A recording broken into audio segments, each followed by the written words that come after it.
Guys, I'm making this video because I recently saw a reel on Instagram of a guy making fun of Pokemon investment YouTube channels. And then I also watched a Pokenomics stream where he was kind of reviewing and breaking down some Pokemon investment YouTube channels, smaller creators, even guys like Rudy from Alpha Investments, whoever, right? And more so than Rudy, it's like these brand new Pokemon investor channel guys where you search up like Pokemon cards and they've got like the super graph like booming to oblivion about how they're the most underrated plays and stuff, whatever. This card, modern legendary, very underrated, cheap. It's gonna kaboom, kaboom, kablooey, balloon to the moon. And I know everything because I bought one box and it went up, right? And it's just crazy to me how comfortable these guys are giving advice on the internet. Look, anybody can turn a camera on, go, look, I collected Pokemon. I'm an expert in the space now. I collected Pokemon. I have a camera on. Anybody could do it. You right now watching this, you could go put your iPhone on a stand and start videoing yourself and recording. Having a YouTube channel and owning some Pokemon cards doesn't make you an expert. And I bet a lot of these guys who have all the cases behind them and stuff like that, they probably maxed out credit cards to buy half of it, right? Or they don't genuinely like Pokemon, or they're new, or they're whatever, they're lucky, right? But just like how cocky and arrogant some of these guys are with their investment takes, going like, I know for sure that this set is a B tier. This set is a B tier. This one, surprisingly C tier. And this one, let me tell you guys, this one might look like a D tier, but it's low-key an A minus tier. And you're like, dude, where are you coming up with this, right? The truth is that if you were decently diversified in Pokemon collecting, starting around the time like Paldean Fates came out, you have seen your boxes 20x in value just because we're in a bull run, bro. Like, stuff goes up in a bull run. Everything, for the most part, goes up in a bull run. And if you started like getting into investing during COVID, you had like a brief period like around 2022, 2023. I know 2023 was stagnant. That's what made me start like liking cards. Like 151's out, 10s are sitting on the shelf. People aren't scalping it. I'm going to get into it. Oh, Paldean Fates is just available on the shelf. Silver Tempest ETB is $35. Scarlet Violet base ETB is $35. Pokemon is fun, right? And then you just get this roll of like, wait a minute, 151's original illustration rares? Oh my god, Surging Sparks, Pikachu, and then it's just prismatic evolutions, and so on and so on and so on. You're living in a nightmare unless you invested. The positive of the Pokemon market being a nightmare is if you did own stuff, it went up in value. Some of the stuff I own went up in value. I owned a Charizard that went from like $150 to $500, and I made like a crazy profit on it. But I think the problem is a lot of these investor guys bought random Pokemon products. They took a gamble. In my opinion, this is all just my opinion, not a financial advisor, whatever, yada, yada, yada. In my opinion, Pokemon cards are gambling. Even buying sealed product is gambling, right? And if 2 years ago, before this super boom happened, if you just bought anything, a few slabs and a few sealed products, you made money. And a lot of guys now, because they made money off of Pokemon, they feel like they are a genius, right? And they're just somebody who gambled and got lucky, right? Like, you're not a genius, you gambled, you got lucky, right? And there's also a lot of people, because they might be successful business owners in other aspects of their life, or because they picked one thing, they bought a 3-pack Blister of Evolving Skies. Now they believe they are like an authority that can preach to people about, like, look guys, I turned a $25 investment into a $400 blister box. I did a Boomer Box Ballistic Missile Kaboom profit off of this Pokemon card stuff, and now I have like foresight and everything and magical vision. No. Nobody can predict the future, right? In the beauty of Pokemon, this is why I always like to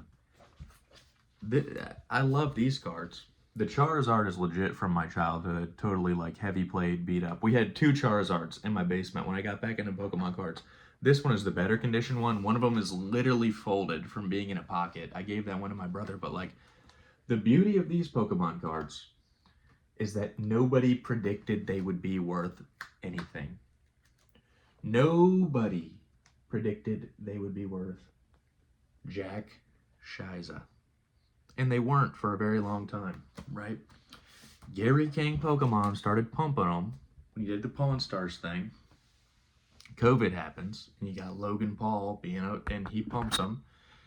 And then people realize there's money in the market, people make money, and then all of a sudden, once people start making money, they start to reinvest and invest more and dump more money in. And then you catch the attention of some whales because they do a Forbes article, a CNBC article. More people on social media are pumping Pokemon. Kim Kardashian's opening Pokemon.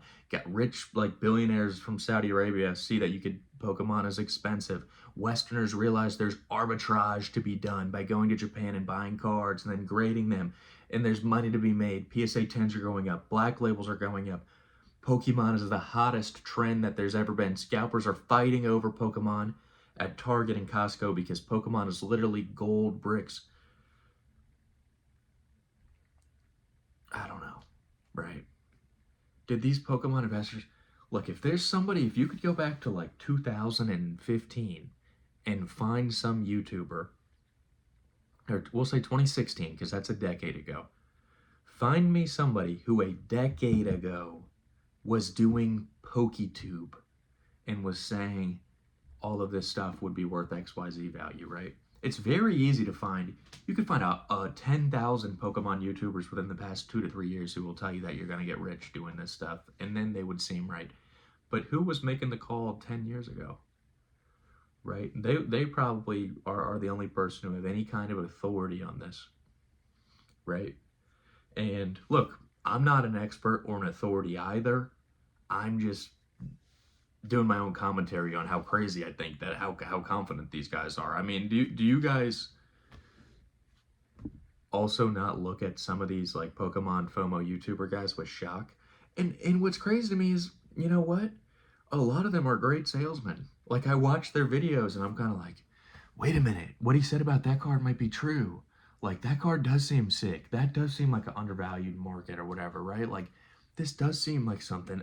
Maybe I should look into that. And it's like, Pokenomics made a great point where he was saying like a lot of these guys say like you should buy First Partners, you should buy Phantasmal Flames, and it's all stuff that these PokeTubers have invested in.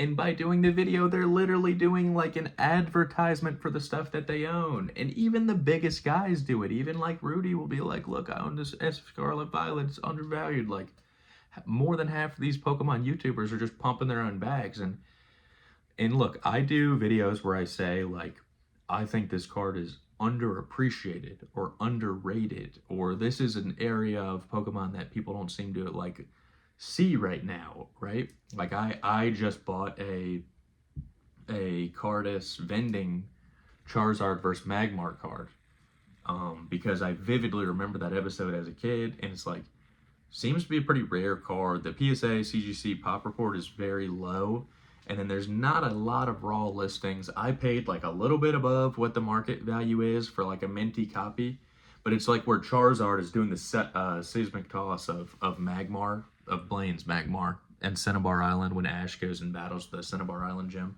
Super nostalgic for me. That card from like 1998, 1999, mint condition is $50, while like some modern bullshit is $1,200. And it's like, I don't know. Is that real? You know what I mean? And it just doesn't even seem real, right? But guys, I don't know. The overconfidence and the arrogance. And look, if people make money off of Pokemon and Pokemon continues to boom and it changes people's lives, you know what? I will be very, very happy for them. Because that's awesome. If people make like a speculative play and it works out, I'll be happy for them. I'm not trying to diss these people for trying to better themselves. I'm just kind of questioning the just how, why is their confidence so strong in all this modern Pokemon, right? I feel like 99% of it is just like this recency bias of like, Pokemon went up last month, so it's going to go up for the next 30 years. There's no way it could change. There's no way it could change. There's no way it could, like, it's just like a broken record. And even if you go talk to people in person at card stores, like, a surprising amount of people seem to like lack any sense of rationality when we're talking about Pokemon cards, right? But who knows what will happen, right? Continue to do your thing and buy cards or invest or do whatever you want. Just make sure you're being rational about it, is all I would say. All right? Peace.